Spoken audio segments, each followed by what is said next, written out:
So today is May 19th, 2015, but this is going to be the May 19th day video. Chapter 1, Nightmare.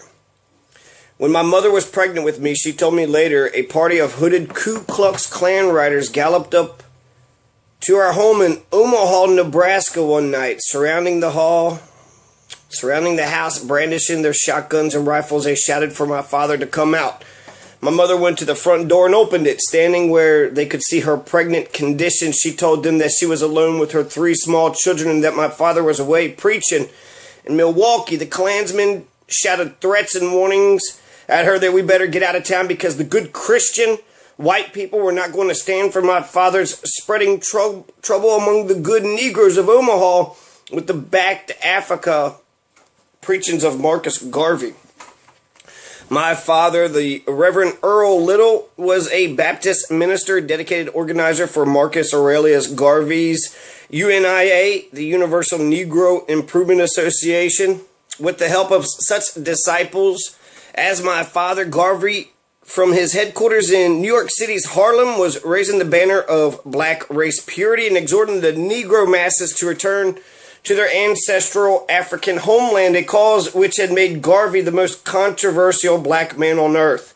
Still shouting threats, the Klansmen finally spurred their horses and galloped around the house, shattering every window pane with their gun butts. Then they rode off into the night, their torches flaring as suddenly as they had come. My father was enraged when he returned. He decided to wait until I was born, which would be soon, and then the family would move. I am not sure why he made this decision, for he was not a frightened Negro, as most then were, and many still are today. My father was a big, 6'4", very black man. He had only one eye. How he had lost the other one, I have never known. He was from Reynolds, Georgia, where he had left school after the 3rd or maybe 4th grade. He believed, as did Marcus Garvey, that freedom, independence, and self-respect could never be achieved by the Negro in America, and therefore the Negro should leave America to the white man and return to his African land of origin. Among the reasons my father had decided to risk and dedicated his life to help disseminate this philosophy among his people was that he had seen 4 of his 6 brothers die by violence, 3 of them killed by white men, including 1 by lynching. What my father could not know then was that of the remaining 3, including himself, only 1, my Uncle Jim, would die in bed of natural causes. Northern white police would later to shoot my Uncle Oscar, and my father was finally himself to die by the white man's hands. It has always been my belief that I too will die by violence. I have done all that I can to be prepared. I was my father's 7th child. He had 3 children by a previous marriage, Ella, Earl, and Mary, who lived in Boston. He had met and married my mother in Philadelphia, where their first child, my oldest full brother Wilfred, was born. They moved from Philadelphia to Omaha, where Hilda and then Filbert were born. I was next in line. My mother was 28 when I was born on May 19th, 1925, in an Omaha hospital. Then we moved to Milwaukee, where Reginald was born. From infancy, he had some kind of hernia condition, which was to handicap him physically for the rest of his life. So his mother was 28 when Malcolm was born in an Omaha hospital, Omaha, Nebraska, May 19th, 1925. So Malcolm X would have been 90 years old today. And in 10 years, it'll be 100 years. He'll be 100 years old in 10 years. So 90 years old. This is from the autobiography of Malcolm X, as told to Alex Haley. I actually picked this up out of the trash at an American self-storage location in Ohio, in Cincinnati, in one of the subdivisions of Cincinnati. So, Malcolm X's birthday. May 19th is Malcolm X's birthday, so that's one thing to celebrate on May 19th. Today is election day. Today is when we're going to go vote for Daniel Grossberg, and we're going to say, God, he's going to be the best goddamn treasure we've ever seen in our entire lives. And we're going to be excited, and we're going to say, hell yeah, we're going to get, we're going to get a nice, progressive, honest, and a true outsider, a real honest person, who's got ideas and muster. I don't know. I trust him. I trust the guy. So, that's May 19th. I want to talk about one personal thing. I remember that I was talking to some friends in 2010. I was running for state representative, and I got into an argument with them, and that basically I was sort of an asshole about it, but I felt a little bit, I was pissed off about the whole ordeal. You have, I was trying to, I was just talking to them about my campaign and what it is that I wanted to do, and they were acting like they weren't going to vote for me. Well, what are you going to do about this? What are you going to do about that? And I was like, shit, if you're not even going to vote for, there's so much to a campaign. Voting is like the least, it's like the smallest thing. It's one thing, right? But it's one vote. So really, you're only powerful if you can multiply those votes. If you're a constituency, if you have a constituency or a group or a following or a family of some sort, you can multiply those votes, then you become that much more important. So, with the campaign, you got to cut the issues. You got to figure out what the issues you want to talk about, how to get your message out, and then what is the best way to go, from there. So there's just a whole process and a whole thing that there's also sort of, there's an egg was thrown at Arnold Schwarzenegger, and he had an advisor that's quickly brushed it off. So you need to know, people need to be like this. People need to understand this type of shit. It's almost like, I don't know, maybe I've been spoiled with the West Wing, but that's the way politics should be run, is with the West Wing. So, you want your candidate to be good, look great, do whatever you can in order to, get the spotlight shined on them. And then, so if you're not even thinking about voting for me, you're not even thinking about the strategy or the issues that are confronting us and what it is that we actually need to do, what would be the solutions that would actually solve these problems. You're not thinking about any of that, and what is voting? You go to the voting booth and you're like, I like him, he's all right, check. That's it. Or push a button, yeah, he's okay, this man's okay in my book. So that's it. That's not, that's like, no, it's something, okay? I'm not gonna, if you're thinking about voting for me and you're like, well, I don't know what he thinks about this, and so I'm gonna hold my vote back until I get this one thing. I would encourage you to do that. What do you want? Just talk to me. What do you want? You get a vote, that's true, and I want to be the people's governor, lieutenant governor, and so I want to, do the best that I can. So if you have a concern or a complaint, I want to be able to alleviate it as best as I can. I don't know if you come up to me and you're like, what is your thoughts about the drug war? And I'm against prohibition. And you're like, well, hell yeah, you got my vote. Then, I have won your vote over. But if you came up to me and you said, you're going to make sure you arrest even more of these, potheads and fuck their lives up, aren't you? And I would say no to that. So, it had to be a principled stance. It had to be something that I agree with. But I could always look into anything. There's these chemtrails that's going over here. What's that about? I'd like to find that out. Is there gold at Fort Knox? I'd like to find that out. All these radio waves going through our minds and our heads, the radio antennas and the, satellites and all the, sort of wireless technology. Can that be good for us? Is that causing cancer and some problems? I mean, I think it's possible that it could be. And so, that's, these are things that I could look at, as lieutenant governor. So, talk to me if you can, get what you want, and I won't give you $20. I won't pay for it. You know what I mean? So, understand, how, your vote is one vote and it's important. I want you to vote for me. Of course I do. But if you're like, well, the only way I'll vote for you is if you're this and that, this, that, this, that, this. It's like, for one vote, look, I'm a progressive, so I believe in social spending. I don't believe in giving handouts or having a nanny state from the cradle to the grave. But I do believe that we should have life, okay? And then capitalism comes in after that. So I'm a social capitalist.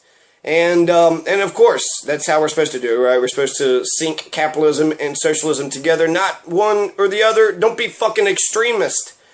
Capitalism ignores society, and communism ignores the individual.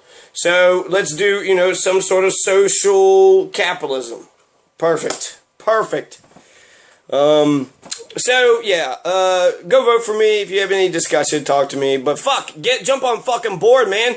Like my fucking statuses, say this or say that. Tell me the truth. Tell me what you're thinking. And if you just want to squabble over some fucking issue, okay, I'll argue and debate with you, but that's, I don't think it'll convince either one of us. It'll probably piss us both off.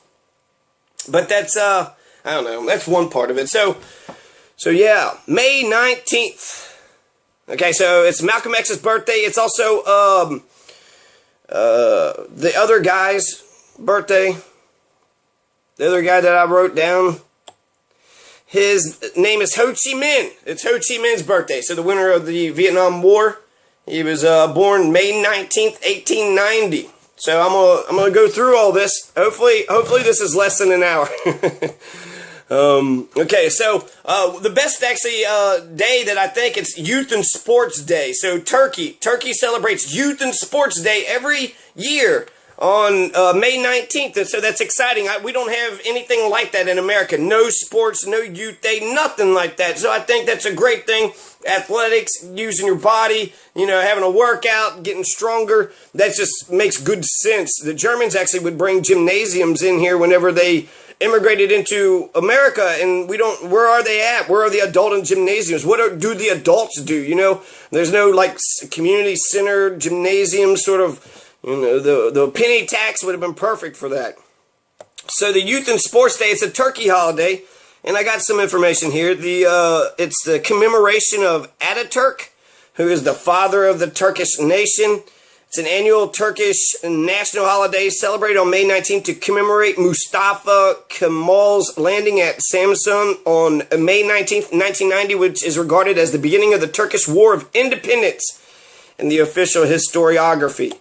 So the first gymnastics festival was held at the sport meadow of Katakoy İttihat Sports Union Club until 1915 by Erkek Mulium Mektebi Teachers College for Boys with Personal Enterprise. Okay, anyways, it's getting too complicated there for me. But Sports Day, sports and youth. You know, this has nothing to do, I'm not making a pro or I mean, they had the Armenian genocide. They don't even acknowledge that, Turkey. But I also know that Turkey is like the last bastion of the Ottoman Empire. It's gorgeous and beautiful. So it's like the most, I don't know, this Egyptian woman that I was talking to really wanted to go to Turkey. That was her dream place to go. Mustafa Kemal Ataturk, he was the first president of Turkey, a Turkish army officer, revolutionary, and first president of Turkey. He's credited with being the founder of the Republic of Turkey. His surname, Ataturk, meaning father of the Turks, was granted to him in 1934 and forbidden to any other person by the Turkish parliament. So, Mustafa Kemal Ataturk, the father of the Turks. He was a military officer during World War I. Following the defeat of the Ottoman Empire in World War I, he led the Turkish national movement in the Turkish War of Independence. Having established a provisional government in Ankara, he defeated the forces sent by the Allies. His military campaigns led to victory in the Turkish War of Independence. Ataturk then embarked upon a program of political, economic, and cultural reforms seeking to transform the former Ottoman Empire into a modern and secular nation-state. Under his leadership, thousands of new schools were built, primary education was made free and compulsory, and women were given equal civil and political rights, while the burden of taxation on peasants was reduced. His government also carried out by an extensive policy of Turkification. The principles of Ataturk's reforms upon which modern Turkey was established are referred to as Kemalism. Okay, anyways, that's the man who helped get this day established. He didn't know his birthday, and so he assigned his birthday to be the beginning of the revolution, or the beginning of the Turkish independence movement, which was May 19th. So happy Sports Day, happy Youth Day. Go do something, you know, go play a game of basketball. You know, I think that's a good way to celebrate Sports Day, right? I would love a basketball. I wish I had a basketball court. I got a basketball goal, but no court. I guess I got the road. I would need a goal. I just need a goal. Don't we all? Don't we all just need a goal? There's this Newspaper and Education International Day. I don't know what that's about, but that's May 19th also. It's 1536, Anne Boleyn, the second wife of King Henry VIII, was beheaded.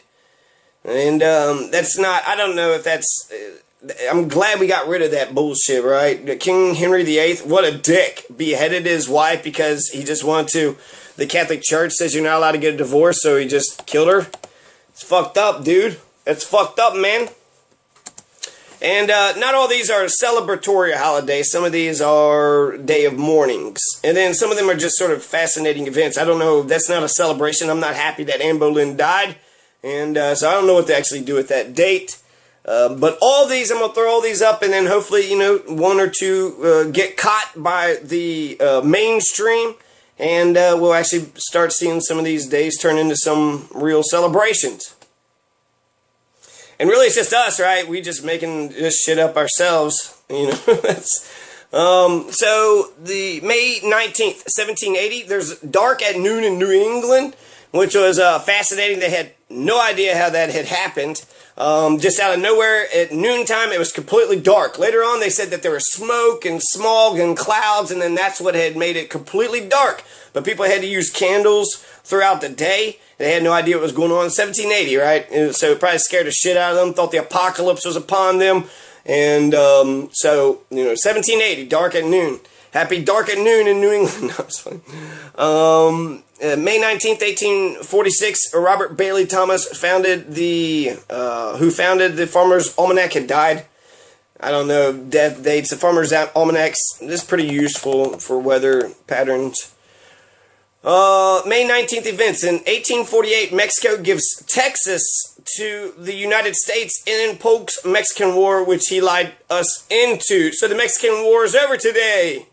America successfully, took over a large fucking chunk of land from Mexico. And I guess today we're like, well, we did take it over by force and bloodshed a long time ago. So, come on. Come on.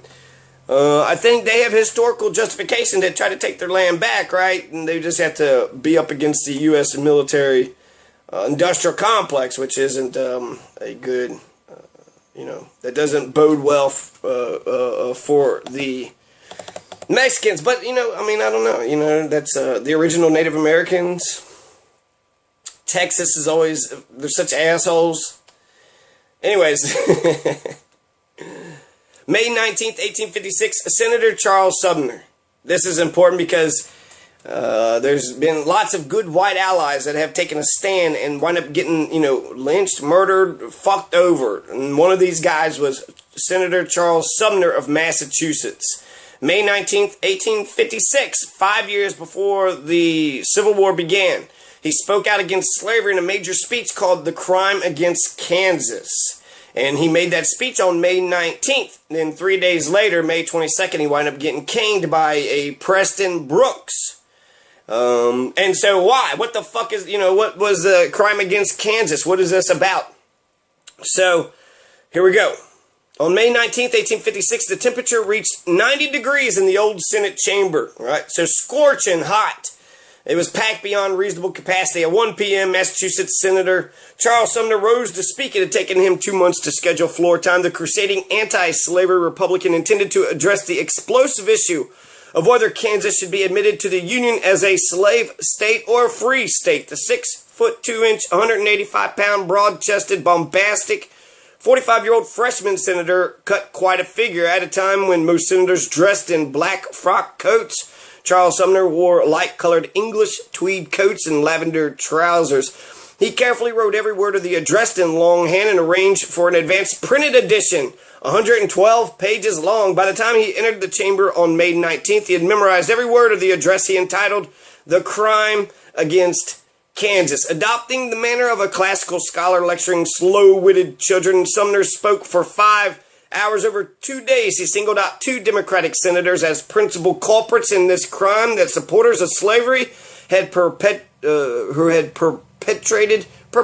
against Kansas and the nation's democratic institutions. First, there is Stephen A. Douglas of Illinois. Sumner, a member of the newly emerging Republican Party, privately considered this leader of the Senate's Democrats a brutal, vulgar man without delicacy or scholarship who looks as if he needs a clean linen and should be put under a shower bath. Turning to Douglas, Charles Sumner described him as a noisome, squatting, nameless animal, not a proper model for an American senator. Then Sumner focused on Andrew Butler, one of the few senators not present that day. Mocking the South Carolina senator's stance as a man of chivalry, the Massachusetts senator charged him with taking a mistress who, though ugly to others, is always lovely to him. Though polluted in the sight of the world, is chaste in his sight. I mean, added Charles Sumner, the harlot. Slavery. So, apparently Andrew Butler was dating slavery, cheating on his wife, and was, the harlot slavery. 2 days later, minutes after the Senate had adjourned for the day, Sumner sat at his desk, signing his postal frank to envelopes containing the printed, I don't know, something, and then the fucking caning happened. Right, so, and that's embarrassing. That's embarrassing. That actually probably could destroy both men's careers. One, what the fuck are you doing, Preston Brooks? Just attacking motherfuckers? And then he actually admits Kansas into the Union without it being a slave state. So, he started this fucking violent attack against Charles Sumner and then wind up taking Charles Sumner's position anyways. So I don't know if he was just trying to make up for it, but any of his supporters, because he had rallied a lot of supporters, a lot of people were sending him canes and saying, hey, hit him again. And Charles Sumner was fucked up for the rest of his life. He was debilitated. He had brain problems, traumatic stress, and was never the same after that. So, the caning really fucked him up. But he was one of the radical Republicans who kind of pushed Lincoln to, push for the Emancipation Proclamation and Reconstruction. And anyways, so that's, as a man, it's hard to say, look at Charles Sumner, like, what the fuck, you just let this guy just cane the shit out of you. And then the guy had a gun. There's a guy with the gun, hey, this matters between them two. And so nobody could do anything about it. And the guy who had a gun basically had the fucking power. They were going to fight it out. And even though he basically fucking jumped him and he sucker punched him, he ambushed him, right? He fucking ambushed him. He was just, writing on his desk. He was like, hey, how are you doing? And bam, bam, bam, bam, just fucking, started smacking his shit out of him. So this happens 3 days later, right? The caning, May 22nd. In the Bleeding Kansas crisis. Sumner denounced the Kansas-Nebraska Act in his Crime Against Kansas speech delivered on May 19th and May 20th. The long speech argued for the immediate admission of Kansas as a free state and went on to denounce the slave power, the political arm of the slave owners. So slave power is what was killing America. Not in any common lust for power did this uncommon tragedy have its origin. It is the rape of a virgin territory, compelling it to the hateful embrace of slavery, and it may be clearly traced to a depraved desire for a new slave state, hideous offspring of such a crime in the hope of adding to the power of slavery in the national government. Sumner then attacked the authors of the act, Senators Stephen A. Douglas of Illinois and Andrew Butler of South Carolina, saying the senator from South Carolina has read many books of chivalry and believes himself a chivalrous knight with sentiments of honor and courage. Of course, he has chosen a mistress to whom he has made his vows, and who, though ugly to others, is always lovely to him, though polluted in the sight of the world, is chaste in his sight. I mean, the harlot, slavery. For her, his tongue is always profuse in words. Let her be impeached in character. Any proposition made to shut her out from the extension of her wantonness, and no extravagance of manner or hardihood of assertion is then too great for this senator. That was very wordy. In addition, Sumner mocked Butler's speaking ability, which had been impeded by a recent stroke. He touches nothing which he does not disfigure with error, sometimes of principle, sometimes of fact. He cannot open his mouth, but out there flies a blunder. So, whatever, he's making fun of them, but they're fucking pro-slavery people, and so you can't take a little bit of, a few attacks and shit, a few criticisms. It is important to note the sexual imagery that recurred throughout the oration, which was neither accidental nor without precedent. Abolitionists routinely accused slaveholders of maintaining slavery so they could engage in forcible sexual relations with their slaves.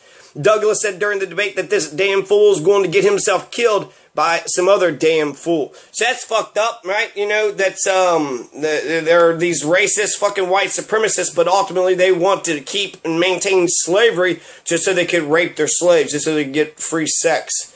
And so that's why they had sexual imagery. Representative Preston Brooks, Butler's cousin, was infuriated. He later said that he intended to challenge Charles Sumner to a duel and consulted with fellow South Carolina Representative Lawrence M. Keat on dueling etiquette. Keat told him that the dueling was for gentlemen of equal social standing and that Sumner was no better than a drunkard due to the supposedly coarse language he had used during his speech. Brooks said he concluded that since Sumner was no gentleman, it would be more appropriate to beat him with his cane. 2 days later, in the afternoon of May 22nd, Brooks entered the Senate chamber with Keitt and another ally, Congressman Henry A. Edmondson. They waited for the galleries to clear, especially concerned that there be no ladies present to witness what Brooks intended to do. So you can beat the shit out of somebody, but not in front of a lady. That's their morality right there. Southern gentlemen, right? That's so gentlemanly. They don't have to see the crimes you're about to commit. He's always been nice to me. I don't know. I mean, you said he beat the shit out of you. Never beat the... So, Mr. Sumner, I've read your speech twice over carefully as a libel in South Carolina. Mr. Butler, who is a relative of mine, Brooks calmly announced in a low voice as Sumner began to stand up. Brooks beat Sumner severely on the head. So, as soon as he stands up, right, that's when he beat the fuck out of him. So, he didn't even give him a chance. He beat Sumner severely on the head before he could reach his feet. Using a thick gutta percha cane with the gold head, the force of the blows so shocked Sumner that he lost his sight immediately. I no longer saw my assailant nor any other person or object in the room. What I did afterwards was done almost unconsciously, acting under the instincts of self-defense. Sumner was knocked down and trapped under the heavy desk, which was bolted to the floor, but Brooks continued to strike Sumner until Sumner ripped the desk from the floor in an effort to escape.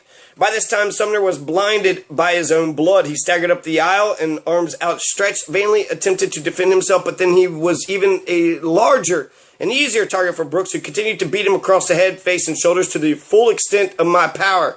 Brooks didn't stop when his cane snapped. He continued thrashing Sumner with the piece which held the gold head. Sumner stumbled and reeled convulsively. "Oh, Lord," he gasped. Oh, near the end of the attack, Sumner collapsed unconscious.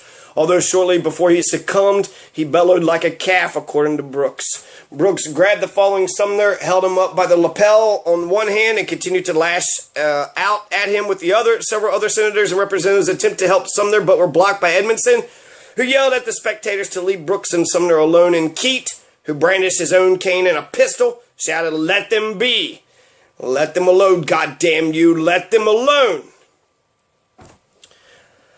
Senator John J. Crittenden attempted to intervene and pleaded with Brooks not to kill Sumner. Senator Robert Toombs then interceded for Crittenden, telling Keitt not to attack someone who was not a party to the dispute, though Toombs also indicated later that he had no issue with Brooks beating Sumner and, in fact, approved of it. Alright, so anyways, just for saying slavery is bullshit and we shouldn't have slavery in Kansas, and fuck you, right? You're raping your fucking slaves, you nasty fucking perverts. And how dare you? You know, they called him an animal, and then they called each other animals, and then they beat the shit out of him. You know, and there's a, you know, that didn't help the relations between North and South. And then eventually the good people won. So that happened May 19th. The crime against Kansas. In 1857, May 19th, William Francis Channing and Moses G. Farmer patents electric fire alarm. So there are fire alarms in 1857, right before the beginning of the Civil War. 1863, the Siege of Vicksburg. Investment of city complete. So the Siege of Vicksburg, when you combine the Siege of Vicksburg with the Gettysburg, the Battle of Gettysburg, those both represent the turning point of the Civil War. So that happened this May 18th to July 4th was a final major artillery action in the Vicksburg campaign of the American Civil War. In a series of maneuvers, Union Major General Ulysses S. Grant and his Army of the Tennessee crossed the Mississippi River and drove the Confederate Army of Vicksburg, led by Lieutenant General John C. Pemberton, into the defensive lines surrounding the fortress city of Vicksburg, Mississippi. Vicksburg was the last major Confederate stronghold on the Mississippi River. Therefore, capturing it completed the second part of the Northern strategy, the Anaconda Plan. Take the fucking Mississippi. Then you split the South in two. So between that and the Gettysburg battle, General Lee just defeated at Gettysburg. It was a turning point of the war. It cut off the states of Arkansas, Louisiana, and Texas from the rest of the Confederacy, as well as communication with Confederate forces in the Trans-Mississippi Department for the remainder of the war. So, Mississippi River, too. All that transport. You can get some French arms, right? You can do a lot with the river. The Siege of Vicksburg, right? So that happened on May 18th. So maybe this is better to be celebrated yesterday But it goes on till, you know, the 4th. So it goes on for a month. Yeah, so we would have to look at the exact moment. And it says here the federal assaults of May 19 damaged Union morale, deflating the confidence. So it seems like they ordered the attack on the 19th. They were set up, ready to fight. I don't see where it says the day before. So I'm going to go with the 19th. That's when the siege of Vicksburg, Mississippi, began. So May 19th, right? The turning point for the Civil War. The South had them. The South was at least neck and neck. But after the siege of Vicksburg and the Battle of Gettysburg, Confederates started wetting themselves, pissing all over them, crap, just scared to death, crying, "Oh my God, what have we done? We just wanted to keep our slaves. Don't be so mean." And just 4 years ago, they just, you know, the farmer in Channing patented an electric fire alarm. So, you know, they're sitting there killing all the people. How many people, possible scientists, did they kill that could have invented more things that could have been more, you know, that could have been useful for all of mankind? So let's go to 1884. The two things happened on May 19th, 1884. The Ringling Brothers Circus premieres. So the Ringling Brothers Circus. So, you know, enslaving elephants and giraffes, parading the, you know, the weird freaks of society, like, you know, like clowns to be displayed, right? Just they're displayed as the freaks, right? So that's that was Ringling Brothers. They started that 1884, May 19th. Also, the rabies treatment was perfected. So we've been able to perfect the treatment of rabies in 1884. So it was a while ago. So that's great. That's great news. Talk about science. But, you know, nobody has rabies that I know of, right? And there's a dog that you have to shoot it. You got to kill it, right? Old Yeller. You had to fucking kill Old Yeller. The Atticus Finch. You had to kill that rabid dog. So, May 19th, 1890, Ho Chi Minh's birthday. He would have been 125 years old today. So I mentioned something about him. The reason why I know that it's Ho Chi Minh's birthday is because of the Weather Underground. And I think I'm going to take a break here shortly. But the Weather Underground is one of the two biggest events that I cannot believe nobody ever fucking talked about. The Weather Underground and Jonestown. Jonestown. You know, yeah, JFK, assassination, Vietnam. But Jonestown, Weather Underground, you forgot to mention those fucking things. Jonestown, everybody just drank the Kool-Aid and killed themselves, right? And then you had Weather Underground. The Weather Underground was probably one of the major forces to force Nixon to sign a peace treaty with Vietnam, which eventually led to the loss. He signed a treaty in 73, and then we lost the war in 75.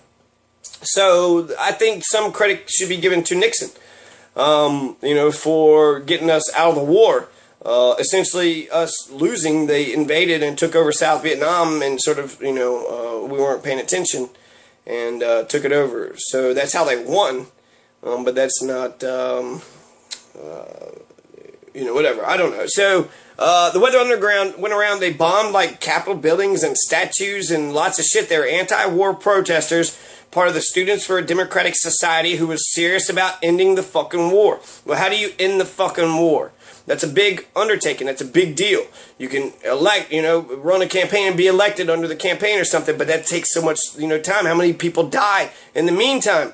And so they went around and they went underground and they bombed these symbolic, you know, statues and monuments in their opposition to the war. So a lot of people thought they was righteous. That's what Sarah Palin was talking about when she said Obama pals with terrorists. Because of Bill Ayers, she was saying that he was a terrorist, right, against the United States government, which he was. But it's, you know, Vietnam.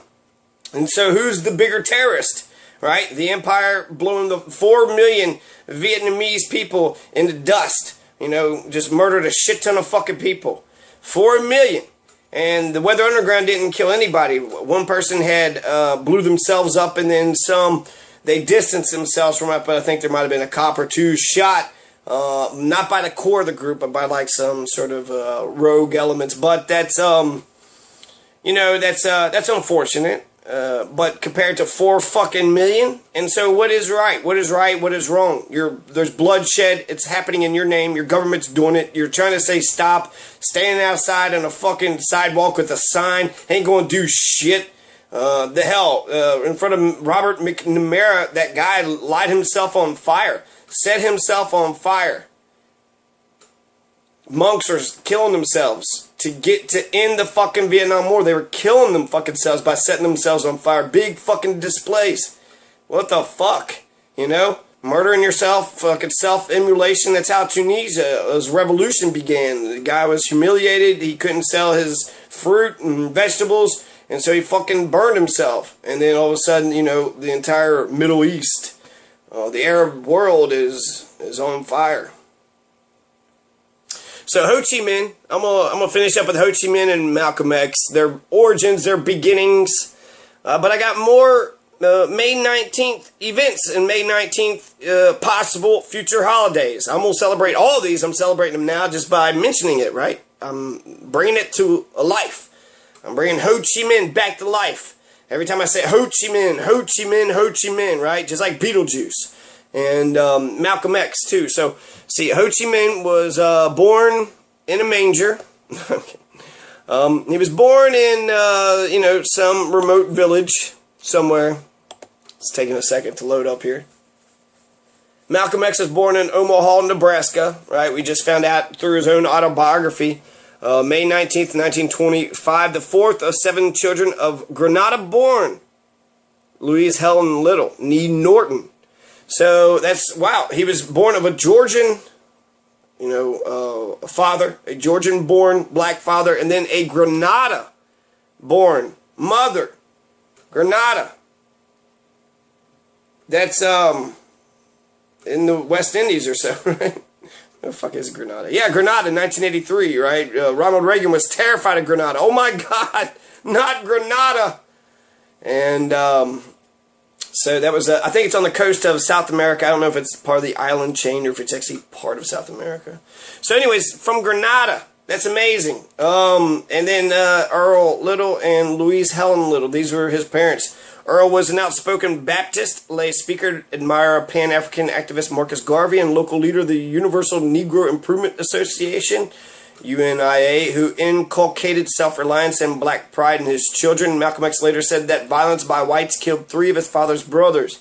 Because of the Ku Klux Klan threats, Earl's uni activities were spreading trouble. The family relocated in 1926 to Milwaukee, Wisconsin, and shortly thereafter to Lansing, Michigan, where the family was frequently harassed by the Black Legion, a white racist group. When the family home burned in 1929, Earl accused the Black Legion. When Little was 6, his father was killed in what was officially ruled a streetcar accident, though Louise believed Earl had been murdered by the Black Legion. Rumors said that white racists were responsible for his father's death were widely circulated and were very disturbing to Malcolm X as a child. As an adult, he expressed conflicting beliefs on the question. After a dispute with creditors, a life insurance benefit, nominally $1,000, about $16,000 in 2014 dollars, was paid to Louise in payments of $18 per month. The issuer of another larger policy refused to pay, claiming suicide. To make ends meet, Louise rented out part of her garden and her son's hunted game. So then in late 1938, she had a nervous breakdown. So he's only 13 years old and was committed to Kalamazoo State Hospital. The children were separated and sent to foster homes. Malcolm and his siblings secured her release 24 years later. Wow! What a fucked up origin story for Malcolm X. So, yeah, he was born in Omaha, Nebraska, and then within 1 year moved out from Omaha, went to Milwaukee, Wisconsin, and then went to Lansing, Michigan, and nowhere did they find peace. And in 1929, when he was 4, they burned down the house, and then when he was 6, his father was killed in a streetcar accident. So I don't understand how you could say suicide or maybe murder, but a streetcar accident, that's not a fucking suicide, it's an accident. And then his mother goes to the Kalamazoo State Hospital, fucking crazy. She goes to the, she goes fucking nuts. She loses her goddamn mind and is instituted in a crazy mental ward, right? She's a nut job. She's fucking loony. Cuckoo for Cocoa Puffs. So Malcolm X's birth site, there's a big, sort of a come to Malcolm X's birth site, Omaha. That's actually kind of like Lincoln's birth site.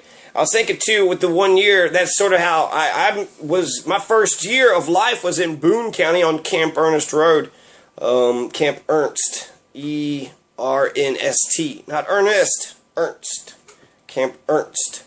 And so I was there on Camp Ernst Road for a day, and or for a year, and then eventually in Gent, Gallatin, and then third grade I went to Grant County, and then I went to Florida, and Gent was where I spent the majority of my childhood, but from, a few years when I was a kid, and then from 8th to the 12th grade, 5 years, my formidable years, right? And then I had, I become a nomad and just started wandering around, preaching the gospel and the good word, and how, praise be his name, the second coming is upon us, and you need to repent and put away the pork. And I don't know. Okay, so the Ho Chi Minh, originally Nguyen That Thanh, was born on May 19th, 1890 in Hoag True in central Vietnam. Vietnam was in a French colony known as French Indochina, but under the nominal rule of an emperor. Ho's father worked at the imperial court, but was dismissed for criticizing the French colonial power. In 1911, Ho took a job on a French ship and traveled widely. He lived in London and Paris and was a founding member of the French Communist Party. In 1923, visited Moscow for training at Comintern. So anyways, May 19th, 1890, in Hoag True in central Vietnam. In the middle, right? Of course he's going to bring it together. Vietnam was in a French colony. So the French were occupying it first, and then eventually we started occupying it, to, I guess, help the fucking French. The French tried to colonize America first, and then Britain kicked the French out, and then we kicked the British out, and then, murdered all, and then, okay, you know the story of America. So, the early life of Ho Chi Minh, he was born Nguyen Sin Kung, or Nguyen Sin Kung, is in the village of Hoang Tru, his mother's village. From 1895, he grew up in his father Nguyen Sin Soc's village of Lang Sin. Kim Ling Nam Dan, Nighe on the province. He had 3 siblings. His sister Bak Lin, Nguyen Thaien, a clerk in the French army. His brother Nguyen Sin Kaim, a geomancer and traditional herbalist. Okay. So, Ho Chi Minh, that's when he was born. This is May 19th, right? In 1890, in the Nguyen An province in central Vietnam. In the middle of Vietnam, central Vietnam. Nguyen An, the city, had been the center of resistance to the 1,000-year Chinese control of Vietnam from 111 BCE to 939 CE. In the Ming Dynasty in the 15th century, many of the leaders of the opposition to French control in the late 19th and early 20th centuries also came from the province. Ho's father, Nguyen Sin Huy, educated to pass the civil service exam and worked for the government. He eventually resigned in protest against French involvement in Vietnamese affairs. When Ho was 10 years old, his mother died while giving birth. Ho had 2 older siblings, a sister named Than and a brother named Kim. So, Ho Chi Minh killed his fucking mother. He killed his fucking mother. He didn't kill her, but she died during childbirth. And that's, pretty sad. So he grew up without a mother, right? Ho's opposition to colonialism, the rule of an area and its people by another country, began at the age of 9 when he worked as a messenger for an anti-colonial organization.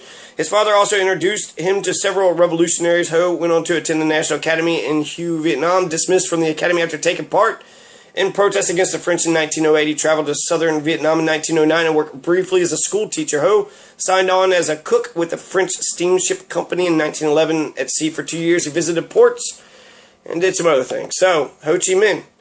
Happy birthday, Ho Chi Minh. Happy birthday, Malcolm X. And we're going to be talking about some more coming up. Jose Julian Martí Perez is going to be killed because he's a Cuban revolutionary. You got the ballad of reading Gayol. So Oscar Wilde was thrown in prison for having, homosexual tendencies, for the same crimes that Mitch McConnell was accused of in Fort Knox. But in 1895, if they thought you were gay, they threw you in prison in 2 years of hard labor. And in fact, Alan Turing, they chemically castrated him. He, one of the founders of the internet. And they thought he was homosexual, and it was illegal to be homosexual. So they chemically fucking castrated him. Made him drink some shit, and he just wasn't the fucking same after that. They took away his manhood. They took away his testosterone producing parts. And so, he killed himself. That's how he invented the internet, and that wasn't fucking good enough. Homophobic, fucking bigoted, prejudiced people, I just don't fucking get them. I don't get them. So anyways, May 19th, go vote. If, why vote Republican when you could just vote Democrat? And there's only one Democrat, one progressive Democrat, one true Democrat on the ballot. Jeff Young, John Masters, May 19th, 2015. You got till 6 p.m. If you can't vote, get somebody else to vote. Then you replace your vote with someone else. And get lots of people to vote, right? Get caravans, lots of people to go vote. Tell your neighbor, tell your friends. Get as many people, multiply your power. Just get one motherfucker to vote. I'm going to get one motherfucker to vote, at least. Today. And then hopefully, and then I'll get another one, and then they get it one, and then, it just becomes a fucking snowball. And it doesn't stop, and we achieve victory, and we finally get freedom for the poor, freedom for ourselves, and fucking throw them bureaucrats back into hell, back into Washington, where they belong, and then nail them up. You got to stop with the oppression, stop with the taxes, taxation without representation. Occupy Kentucky.